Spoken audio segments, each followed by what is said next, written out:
Welcome to my very first podcast and chatty ramble. I'm sure you know by now I'm Caroline, the original Dragon Lady, and my guest this morning is Kevin Humphrey. Now, some of you will know Kevin. Are you Kev or Kevin, Kev? I don't mind either one. I used to have this thing about Kevin. It's like, it's like your mum used to go Kevin, and you're like, but now I've got over that. So Kev or Kevin's good. Okay, so let's go Kev. My husband's a Kev. Perfect. And he was the same with his mum, Kevin. So, as you've already discovered, this is going to be a chatty ramble. We don't have, I don't have a distinct format.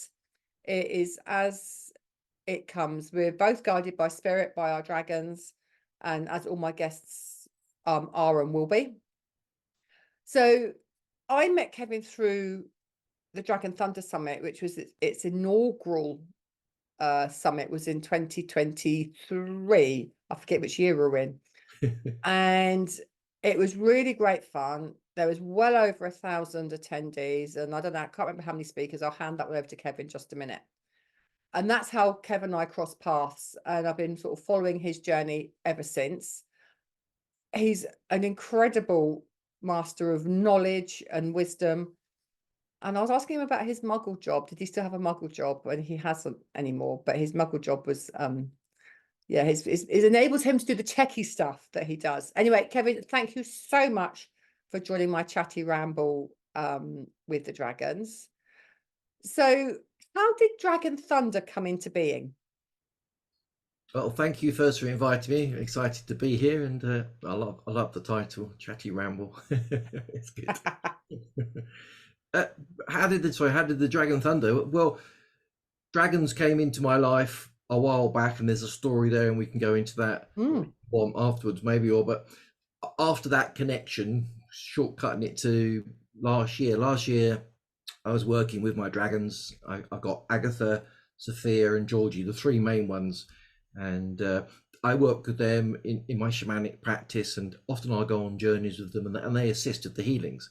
And often I'll just go and have a chatty ramble with them in the lower realms and go, what's going on? What can we do? What's next? And they're all sitting there going, we've got this task for you. And I was like, when you feel like, oh shit, oh no, what do they want me to do? And they're like, we want you to start a summit. I was like, a summit? Yeah, you know what a summit is. I was like, why? And they're like, just to pull all of those. They said it's a bit fragmented. There's people everywhere talking about dragons, but it's a little bit fragmented. So go out there and ask some people if they're willing to come to this summit. And I was like, oh, that sounds like a bit of a big task, and my heart sort of sunk. It's like, oh no, what am I going to do? I don't like doing this. And then I just asked a few people. I think I asked 4 or 5, and they were all like really keen. And then it just spread. The dragon said, we'll bring the people to you, and they did. And I did my techie bit of recording it and sticking it on our website and put it on a portal so people could access it. And yeah, it's blown up. Like, so I think it was 1,753 people in the end that registered for it, which is amazing. And people are still registering now and watching it on replay. It's beautiful. So yeah, the dragons know, and they I think they go around and use people's skills. Like, you're an amazing writer, so they use you to create that beautiful book, How to Live with the Dragons, which I've read so many times. I'm like, oh yeah, there's a chapter in there, that's good. And for me, they're like, he's the techie guy, he can do that bit, which is great. It's really interesting, isn't it? Because so just pre-COVID, the dragons had said to me they want me to do some kind of dragon conference. Yeah. And it's like, and it was just, I think it got stopped because COVID hit. Yeah. Which is going to be the sort of that sort of following year. And of course, so when you came out, so of course I didn't do it. This is what the dragons do. But if you're not going to do it, we'll find somebody that does and will. Oh yeah, I'm getting a shiver down my spine. Like, yeah, we asked a few, but they weren't willing or busy. Yeah, completely. And I think I was in the middle of the book and all that kind of thing. Yeah. And so, of course, so when the summit came up, because mine was thinking about being in person, but I kept thinking it's too limiting. It's just no, it's too limiting. It's not right. Yeah.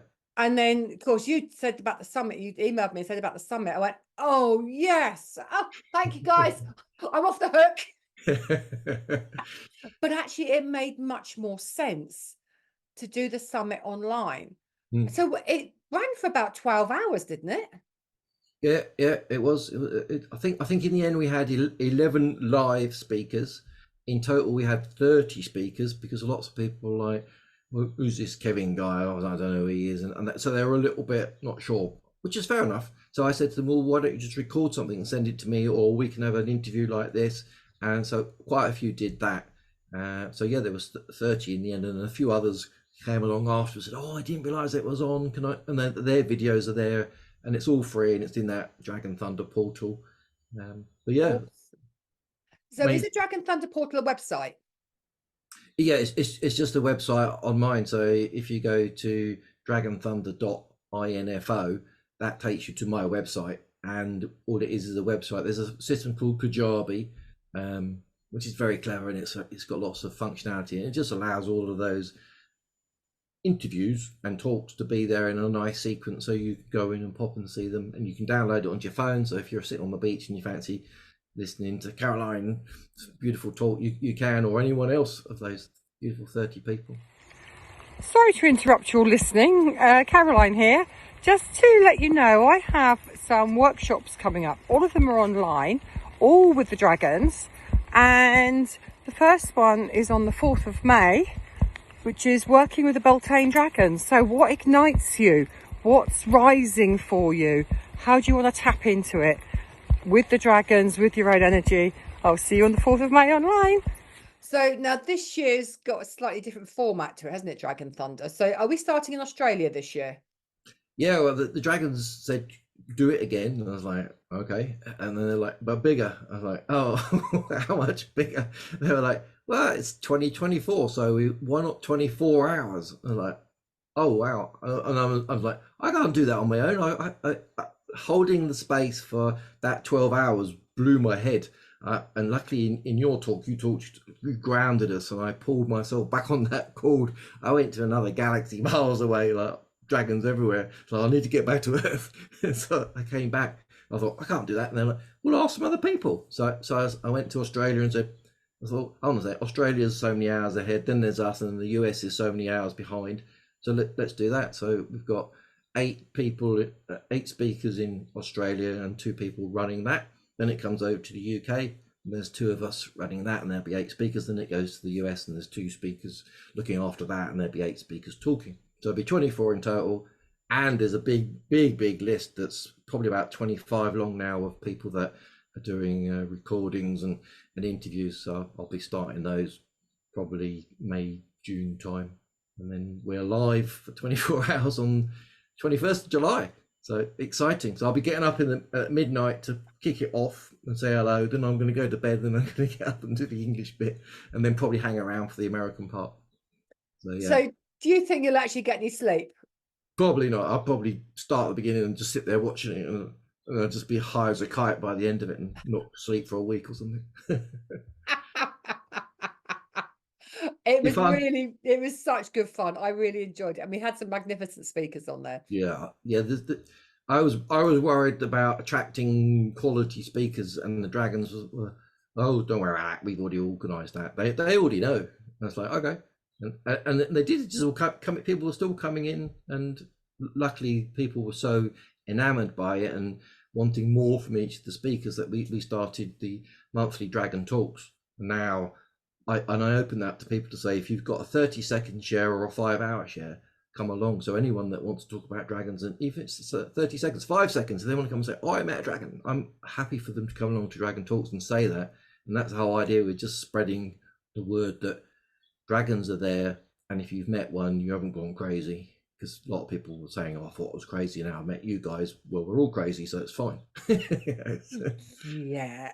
And isn't that the nub of it? Now, I would love to do one of your Dragon Thunder talks. So I haven't got that far yet, and I keep meaning to do it. So at the end of this, we'll We'll talk book you about in. doing that. But picking up on your point of being crazy. Yeah. Oh yeah, the amount of people I've met over the years that have gone, this can't be real. Mm. Have I gone bonkers? Yeah. And I'm sure you did the same thing at points. have I gone completely batshit crazy? I know I did once or twice, and I questioned it such a lot. Mm. And I was really sort of worried about bringing this right immensely powerful energy through. Mm. And it was like, God, is this sensible or safe? So how did you first meet dragons? Well, my mum tells me that I used to talk about dragons as a child, but I don't remember it. I do remember that there was a lion that used to run up the stairs, a full-blown male lion, and jump on me when I was ill. And I found out in later life that it was my body protector and it was killing the virus. So that's great. And it's with me still now as a body protector. But she said, oh, you talked about horses and dragons and all these other things and fairies. And I don't remember those ones. I remember the lion. So I was like, okay, so they were there at some point in my life. And like as a kid, I used to watch all the dragon things, and Puff the Magic Dragon, I used to love that. Yes. Nothing to do dragons. I did the standard thing. I went to college. I got my certificate in computer science, and then I said, oh, I fell into that I'm going to work 9 to 5. Actually, it was more like 6 to whatever it was, stupid hours. I'll do that, and then I'll retire and I'll enjoy my life. But it was 2017, April 2017. I'm lucky enough to be the human to a beautiful Shire horse, and we were out riding as we did like every weekend. There's a beautiful piece of grass and you could just gallop across it. So we'd do that. I've done that thousands of times, and she's like the biggest, bravest, solidest, powerful thing you've ever met. She's gorgeous, big black and white blaze on her face and white socks. So I was riding her out as I always did, and I was going to go for my gallop, and I was going to go for a gallop on my own, which is even better because there's no one going, oh, slow down or speed up or whatever. So like, this is going to be good. There was a normal way of getting there, and as we got to there's like a gate that goes through this little corridor, and it goes into the field that you can gallop around. And as we got there, she got a bit agitated. I was like, well, maybe she's excited. And it just felt a bit strange. But she then wouldn't go through the gate. I was like, okay, she's having an off day. One of them days, fine. So we turned around and went the long way out there, up the track, around the back to get to it, rather than the shortcut, which was a bit like, I've wasted 10 minutes. I had a gallop around like you do, came back all hot and sweaty and steaming, and that lovely smell of hot horses, this gorgeous smell. So we're heading back, and I'm like, hey, I'm not going to go the long way back. We'll go the shortcut and see if there was any reason. Maybe she saw a shadow, because they see shadows and they think it's a tiger in the grass or something. Yeah. They're a flight or fight animal, aren't they? So most of the time it's just flight. So we're wandering down, and I get to the other end of this corridor, and she's like, no, not going down there. I was like, oh, come on, what's there's nothing there. I sort of kicked her a few times. Come on. And she was like, nope, not having it. So I just looked, and there was like a low tree that had a bit of shadow. Apart from that, there were a few sheep in there, but she's seen sheep all the time. They're in her field all the time. I'm like, there's nothing there. There's nothing there. Come on. And she was like, no. And she started backing up, which there's not reverse. There's never a reverse. And I'm like, okay. So I paused. I was like, okay, breathe a bit, calm down. Right, what is it? I was like, there's nothing there. And I'd started to do some Reiki, and so I was like, my hands up, like, some energy there. And I was like, I did feel something, but nothing. I was like, I'm not sure. So I was like, who's there? Nothing. I was like, there's no one else around. It's just me and my horse. So I'm like, okay, who's there? Like, really? And I was like, laughed at myself. And then suddenly there was a shimmer in front of us, about maybe 30, 40 feet away. And it shimmered, and I was like, what's that? I'm seeing it as a mirage. And I was like, that looks like a tail of a lizard or something. I'm like, okay. And then it became a leg, then it became this huge wing, then it became like the torso, then it went up, and it went up a neck, and it came up, and there was this head, and I'm like, oh, lots of rude words in my head. and yeah, I was like, I've lost the plot. I've completely lost it. There's a dragon, and my horse was like, "There's a dragon." She basically did the fight or flight. I'm doing 180. She just span 180. I nearly fell off. I sort of held on to her, and she just galloped for home. And as we went, I was like looking behind it, thinking, is it coming after us? Does it want to eat my horse? Does it want to eat me? What's it doing? And my brain's just going 100 miles an hour. And then I thought, my Reiki came in again. It's like, test it. So I sort of like, okay, what's your intent? And it was just neutral. And all I got was, I'm watching you. And I was like, what the? What's the rude words again? So Yeah, I'm sure. galloped all the way home. Somebody was like, what's she seen? What's she seen? As I sort of charged into the yard at 100 miles an hour. That let us through the gate. I was like, a monster. She's seen a monster. She's like, oh, they see so many things, don't they? And I was like, I can't tell anyone. I've just seen a dragon. So I got off my horse, put her away. She calmed down a bit, and I went back, and it wasn't there. And I was like, okay, I have been working hard. I've been doing lots of hours. I just spent a weekend installing some IT system. I've probably overstretched my mind, and I'm probably just doing a bit of lucid dreaming or something. I heard about that. That's fine.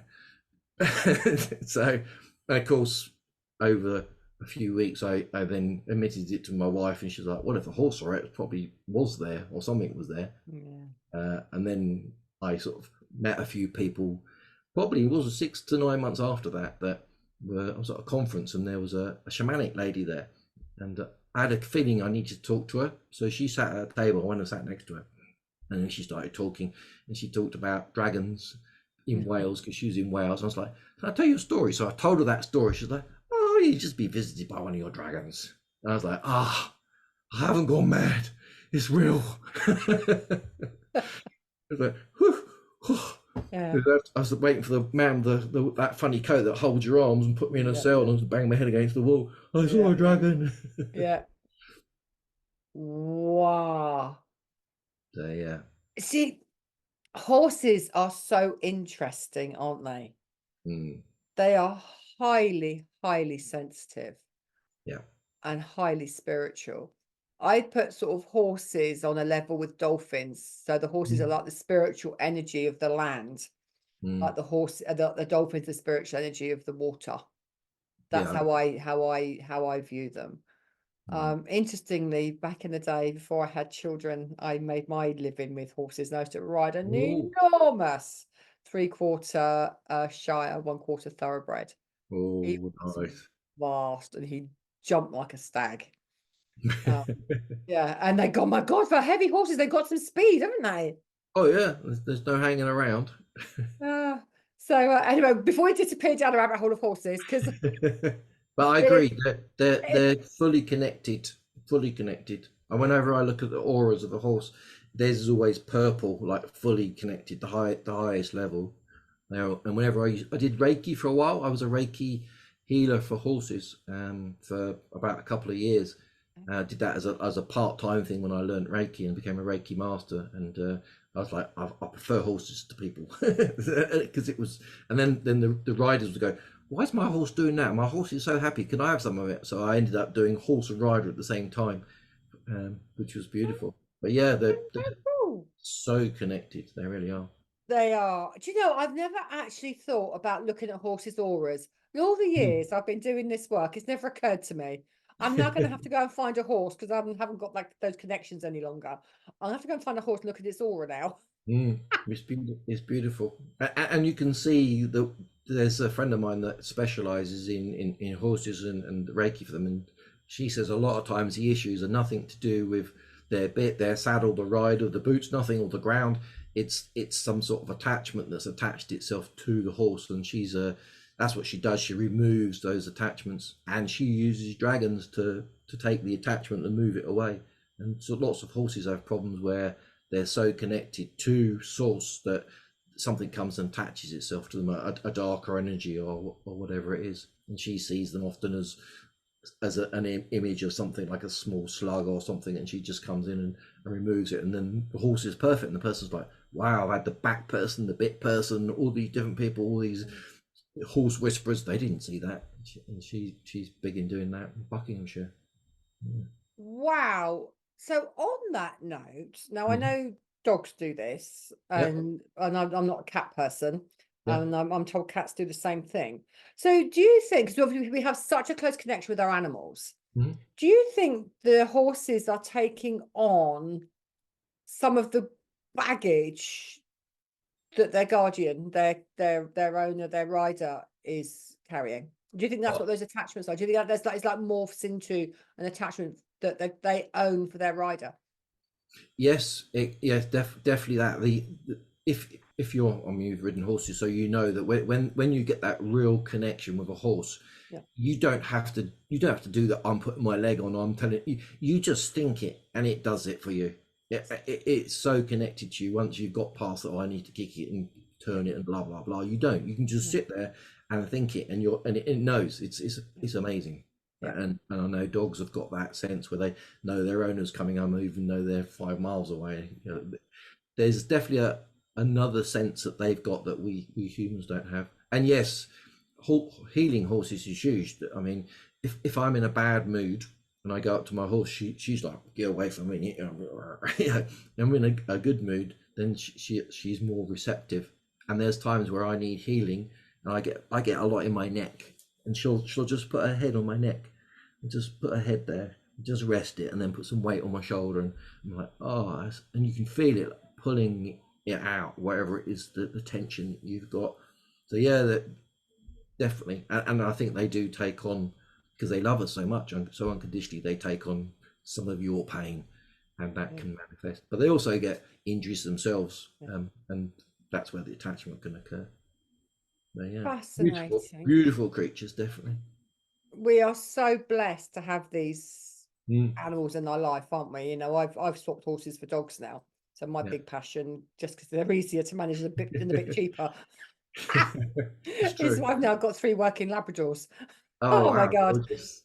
Yeah, and again, the lessons, the things they teach us is quite incredible about ourselves. When you stop to listen and actually, what's the dog trying to tell you? Not only about themselves, but actually about you and how you're reacting, like you were saying with the horse. If you're grumpy, she backs off. Yeah. You know, my dog start giving me the run round. It's like, okay, so check in with me. Okay, I'm feeling a bit off today. I'm pissed off about something.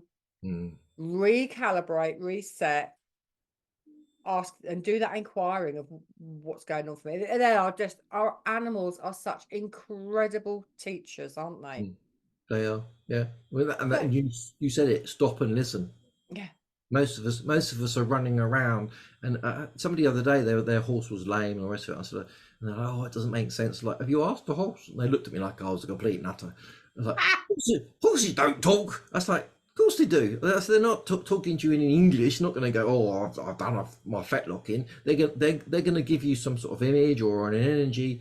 Like, whenever I connect with my one, I connect with my heart. And she's a carrot muncher. She loves carrots. So the first message I get is a big picture of a carrot, and then I get a picture of grass, and then I get a picture of like, oh, some forest if she wants to go for a hack. They do talk to you. You have to just be receptive and believe it, of course. Absolutely. So your introduction was with your horse and the dragon at the gate. That's just fascinating. Yeah. So were you doing Reiki on the horses when you're still working full time, and you made that sort of transition? How come you left your day job, your muggle job, to do this? What was that all about? Like most of us that fall into the muggle job, it's like, right, so I'm now going to be the manager. That guy over there, he's rubbish, and I'm going to be in charge of him or that woman or whatever it is. That's what you do. So I did that for 3 decades, and I started as a computer programmer, and I programmed lots. If anyone's technical, it was in programming called COBOL, and it's really old, and it's still, most of the banking systems are in it. So I did that for many years. Then I became a manager, and then I became department manager. Then I became like almost the IT director, and I was like, I made it. I had a Porsche, and I had a nice car, and I had a good house, and all these holidays. I'm like, so why am I so pissed off with life? I've done it. I've made it. I've done what they tell you to do. I'm there. I'm there. I was like, well, on the way, I didn't shit on anyone. I wasn't like that. I was nice and polite and kind, and it took a long time to get there because I was a good guy. It's like, so why am I not happy? And then I sort of sat with it. It's like there's something missing. I don't know what. And I used to go to church till I was about 20. Then I gave up the Bible and God and all the rest of it. But I had this feeling there was something out there that was bigger and more powerful than us. And I was like, so I started searching, and I went down, like many people do, the entrepreneurial route, and I was selling cookies on the side, and then I was selling affiliate marketing on the side, and then during my affiliate marketing, I met some souls that they just came in with this like happy. They were just, I was like, what? Why are they so happy? And I sort of found some of them were Reiki masters, and some of them were shamans, some of them were druids. I was like, yeah, there must be something in this. And then we moved from London area out to the countryside, and again through the horses. One day there's this lady doing this thing on her horse, like with her hands, but she wasn't grooming it. I was like, what's she doing? How can you groom your horse without touching it? I was like, that's a bit weird. So I went over, I was like, oh, sorry, I don't want to be rude, but what are you doing? She's like, I'm doing energy healing on my horse. And I was like, oh, Fruit Loop. So I sort of wandered off. And then I over the next 6-7 months, I saw her doing that, and then she became my teacher. She taught me show jumping, and which is beautiful. I love show jumping on the horses. Amazing fun. Most of the time I'd fall off, fly over the fence, and my horse would come around and go, "What are you doing down there?" But Hello. anyway, what are you doing down there, Dad? So she said, "I'm doing this Reiki. It's Reiki." It's like, oh, okay. And then our horses got a bit more mature, and they had a few aches and pains. So I was like, this Reiki thing you do, does it help with that? She's like, yeah, of course it does. So took myself off on a Reiki introduction day. And then before you know it, I'm gone all the levels and became a Reiki master. And it's like, oh, this is amazing. So strong and powerful. And it was that made me think there's more to life than this 9 to 5, work for 40 years, retire, live for 10 or 15, and then die sort of thing. Yeah. So I want some of this. It took me from that point to 2 years ago. It took me a decade to train and learn and get my confidence up to the point that I could do it full time. So I did a lot of weekends and evenings and all the rest of it, doing all the bits and pieces and learning. And I got to the point where I was like, do I want to teach Reiki? I didn't feel like I wanted to be a Reiki teacher. Yeah. And then my Reiki teacher did shamanism and Rahanni, celestial energy healing. So I followed her into all of that. And then I moved to Devon during the lockdowns. And it was during that time I was like, do I really want to continue this until I'm 67 and retire? It's like, no, this muggle job, it pays the bills, it pays well, but it's not going to feed my soul. I want something to feed my soul for the next how many years. So that's where I said, right, I need to move out into this shamanic. What do I do? And I hired a coach, like they say that you should. So I hired a coach, and so I got this. And she's like, what calls you? What really? I was like, I really like healing, but I also want to teach people to heal themselves. So I want to be that person that teaches people to fish rather than gives them a fish. Yeah. So she's like, So she got all our skills together and she laid it all out. She said, what do you want to call yourself? I was like, well, I'm English. She said, well, what you do is very mystical. So she said, why don't you call yourself the English Mystic? And this light bulb went, I was like, yes, that's it. English Mystic. That covers everything. I can do some of this and some of that and some of the horses and some, yeah, definitely. And then it all just was snowballed from there. So two years ago, this February, is when I completely removed the muggle job. Luckily I had all those 40 years of IT and some money saved and a nice pension. Whew, thank goodness for pension. So I'm living on my pension, and I'm slowly bringing an income in. Not a huge amount yet. That's why I'm doing lots of things for free, just getting my name out there. And then the idea is that there'll be a bit of a transition where I can take some of the money out of the business and help pay back some of my pension. But for now, I'm good money wise. So that's why I give a lot of stuff away, because I really am here to expand people's minds, teach people about dragons and shamans and druids and earth and animism and looking after our planet. So I love it. I just love it. I totally agree. And it's really interesting what you say about how the day job was in effect killing your soul. Yeah. And have you, obviously you haven't read Nick Williams' book, The Work We Were Born to Do? Not read that one, no. Is that good? No. So he's a keynote speaker. He's a very, very good speaker. And he's written a number of books. And probably his most famous one is the work we're born to do. And a bit like you, he had this, you know, corporate job, multiple holidays a year, and one day he was sat on the beach somewhere sunny, don't know where, somewhere in the world, beautiful, and it's like, I am so bloody miserable. Yeah. What the hell am I don't know how old he was, in his 30s, I think, at the time. What the hell am I doing? This is killing me. Yeah. And he went off on a whole journey to find out what it was that he was here to, and it's actually to guide part of it. It's not all of his story, but a part of it was to guide people into the work you're born to do, to find your love, to find your passion, to find that alignment, as we call it now. Yeah. Isn't it fascinating? So tell me about is it dragon runes you've created? I keep seeing these on Facebook. Yeah, well, yeah, not me. The dragons.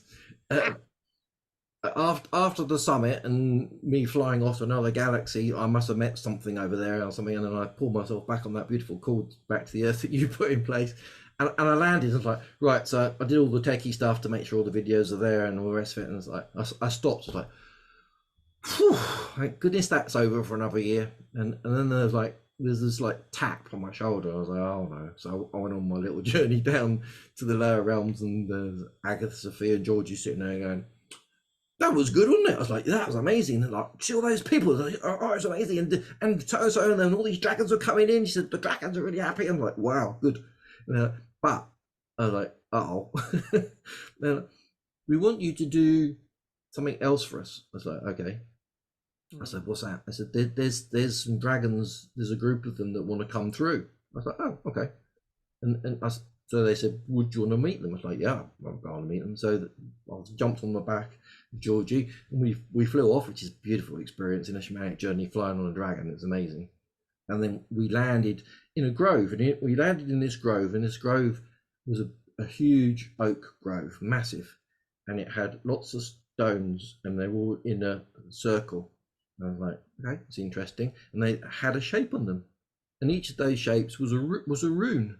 They weren't particularly complicated. I was like, well, what are those? And they're like, they're the runes for each of the dragons that you're going to meet. I was like, okay. And then they said, stand in the middle. So I stood in the middle, feeling a bit like, what's going on here? And 27 dragons literally came in and landed on their rune. And there's all this whole plethora of dragons around me. I'm like, someone pinched me, and I'm like, I was like, hello. I'm like this little human, and I'm like, hello. They're like, thank you for arranging the summit. We'd like you to help us get the runes into the world. I was like, okay, what do I do? They're like, well, you just use your technical skills. We'll come in one by one and have a chat with you. You can write it down. We'll download to you the rune. Well, you can see the rune here, but we also will give you a little image, and we want people to contemplate that image. And contemplation is big, and I know it's Richard Rudd that talks about contemplation. Just be with it, sit with it, and then ask them to then come and connect to us personally, and we'll assist them with whatever it is they want. And you can give us you could write a little thing. They said like that's just a paragraph that summarizes very small detail what we can do. But as you know, we're much bigger than that one paragraph, and we're much bigger than our room. We're much bigger than the image we've given you. So we want people to come and connect with us. So will you do that? I was like, yeah, cool. And the great thing was, a friend of mine that I've been friends with since we were at Cubs, called Paul Ledger, he helped create the runes. He actually created these boxes and created the runes. Oh, I can't quite move it. I can't quite see it. That's better. Oh my God, they've got their own special box. Yeah, he creates it with his modern technology. So we were at college together. We did our Beck Tech National thing together, and he's gone into laser printing. So he printed each of the runes on beautiful pieces of metal. Cards. So they're cards that are out of so you can have metal ones, which are multicolored rainbow ones, or you can have these ones, which are the wooden ones. And the wooden ones are a bit more tactile. Yeah. Look at that. So yeah, they're absolutely gorgeous. So I use the metal ones when I go and sit in a stone circle, and it's a bit damp, so they're fine damp. And then I use the wooden ones indoors. Wow. Yeah, so they and I looked up runesofdragons.com and the website was there waiting to be purchased. So I purchased it for £1 or wherever it was, and I was like, okay, it was meant to be, and yeah, then it was grown, and now we're running through a process of each week I call them in, take people on a journey, and that course will be there for people to do, and obviously the runes. I think we've sold about 16 or 17 of them. We just make them to order when people want them. But they're powerful. I use them as much as I do all of my dragon cards that I've got. Wow. So Yeah. I will be because I've had a thing about runes for a long time, and I was going to make my own and didn't, and I'll be contacting you for a set of your wooden runes because I like the tactile. I get the ones with the card version. I completely get that. Yeah. But isn't it Yeah. interesting Beautiful. when we follow that inner guidance? Because the dragons give us this guidance, don't they? They sort of drop it into us, and then we follow the guidance. It's like our inner guidance. So we follow it. Yeah. How it is so powerful, and we've just got to get out of the way and do as we're told, really, haven't we? Yeah. I mean, they always say you're a sovereign being. This is our suggestion, and if you're as a sovereign being, you can say no. And I know when they first came in, there were a bit too many of them at once, and I was like, overload. Yeah. I'm a human. I can only do one thing at a time, and I'm a man. I definitely only do one thing at a time. Can you like come in one by one and give me a gap so I can? And they're like, oh yeah, sorry about that. We forgot that you're human, not multi-dimensional, blah blah blah. Or you are, but you forgot. So yeah, but yeah, as you say, just stop and listen. It is. I know when, like you with your, when they all came in together, I had when they gave me my life's work, like I had 48 dragons all in one go. Oh, I got off lightly. Oh, it's like, holy cow, what the, and it took me weeks to untangle it and sort it out. And I didn't actually think to ask them to come in one at a time. They eventually worked it out themselves, I think, because they got so fed up with me going, oh my God, I can't do this. It's huge. Too much. Oh. So, what's next? What's next? Obviously, so you do your shamanic, you've got your runes, we've got Dragon Thunder in July 24. Yeah. What's next? That's what I've been asking them recently, and I wrote a book, a very small. Well, I didn't really write a book. What I did is over the years, every time I had a dragon story come in or a dragon, I wrote it in my journal, and I created Fly with Dragons, a small book, and they were like, that was nice to put that out there. That gives people a little idea, but you need to write more. I was like, okay. So I've actually just printed it off. I just had it printed at the printers, and I've been going through it. And yeah, there's one called Galactic Mysticism, which is rituals and ceremonies for healing and wisdom that I'm creating. And then there's another one they want me to write, which is just a bit more about the stories, and not necessarily just me, but what other people's stories are of meeting their dragons. And my Meet Your Dragon course, which is still out there for free. I think it's something like 893 people have been on the course, and everyone that's gone on the course normally tends to be a lovely email of who they met, what they met, what colour it was, and what it wanted to do. So they've sort of said to me, think about pulling that together and sharing that as a book, and maybe get some other people to collaborate and put a few chapters in as well, just to, again, not to make loads of money. My other book makes 50p. But it's just get it out there, get the message out there. And the key message for me that I always get from them is we're looking for our dragon riders. Our dragon riders are souls that have now incarnated as humans that have known us forever, for the whole length of their soul. However, they've come in here into this thick reality and forgotten us, and we're just looking to reconnect, not necessarily to go out and battle and be amazing, just literally to connect and have that connection in the same way you have a connection with a cat or a dog or a horse or a gerbil. They want to come in and be with you, and so that you can remember who you are, and also walking around knowing you've got a dragon that's got your back. it gives you big, whatever's. It makes you feel empowered, let's say. It That's what they does. want. Yeah. It's that I know when I first called in, I was feeling really spooked, and I called in the dragon, I called in my guardian dragon, and is that there's that real sense of safety, and it's a phrase I use. They've got your back, Yeah. Oh yeah. and until you actually physically experience that, Mm. you can't quite comprehend that, can you? You can't, and I think that's the hardest thing for us humans, is that we're in here, we're stuck in our heads, and the number of people that tell me that they can't see, they can't visualize, and I always say to them, forget about that, get out of your head, get into your heart. Yeah. Just be in your heart. Don't think about it, because you're programmed to you're programmed of how a dragon should be. Yeah. In all those films, it's going to steal the maiden, it's going to burn the village. Forget that. Forget that. Think of them more as angelic beings. That's Yeah. what they are. And that now connect with your heart.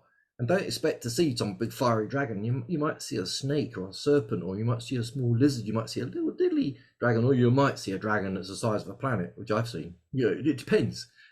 Don't expect that the small one is the weak one, because the smaller one's probably stronger than the planet one.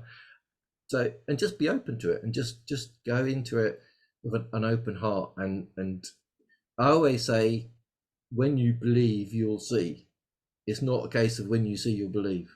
It's hard. I mean, I did get to see the dragon, and I hear that's quite rare in this reality. But going into other realities, on a shamanic journey, or breath work, or a meditation, you open the portal, closing your eyes, and just asking your dragon in. It's so simple. We overcomplicate it. Yeah. That's my mission, is to share it, to how simple it is, and your dragon wants to meet you again. And I'm calling you the dragon rider, but you don't have to ride the dragon if you don't want to. You can just pat the dragon. It's up to you. Yeah, exactly. And they do want to reconnect with us, don't they? And it's really interesting that you're saying that thing's very similar to me. That actually anything with dragon is really simple. They don't do convoluted, they don't do complicated, because the minute you go convoluted and complicated, you're actually in your head, and you're actually more in ego than you are in your heart. Yeah, true. So, well, I think that more or less winds us up. So just the last thing, so I will put the links below anyway. But how do people find you? So you're the English Mystic. If you search for English Mystic anywhere, use English Mystic as one word. You'll find me at EnglishMystic.com. You'll find me on LinkedIn, Facebook, and everywhere. I'm even on TikTok. I don't do dancing. No, I don't. Yeah, I must say, I can't. I'm on TikTok, but I can't quite get my head around TikTok. It's like, I just post videos there and see if anyone comes across, and some do, some don't. But yeah, no, the totally. more places you are, the more chance that someone will pop in and see you talking about dragons and go, oh, yeah, Absolutely. connect. Of course, there's the Dragon Thunder Facebook group as well. Oh, you got that, of course. You've got the Dragon Thunder It's Facebook huge. group. Yeah, it's growing. I think there's 1,600 people in it, and there's, I know it's nothing. I just like, there you go, people. And they're all talking and chatting, and yeah, if you ever want to hear about dragons, go in there. There's so many experts, far more expert than I am. And the thing is, and we all have slightly different takes on dragon, but so frequently there's a familiar thread through all of it, isn't there? And that's what I find fascinating with the Thunder group, is that we've all come to dragons completely separately from all corners of the earth. Yeah. And yet all the way through, there's like a familiar thread runs through the whole thing. Yeah, it's true. Yeah, It's really, really interesting. Once you connect with a dragon, I think anyone that else has got a dragon becomes instantly your friend. That's what I've noticed. It's a beautiful community that's not anything to do with me. It's all to do with the energy of the dragons. I was just the one that pressed the button and created the group. After that, the dragons took over, and it pulls all the right people in, and it pushes all the right people away as well. Yeah, of course. Of course. Kev, thank you so much for joining my chatty ramble. I've really, really enjoyed talking to you. Guys, I'll be back with another podcast at a later day. I will see you in the next podcast. Take care.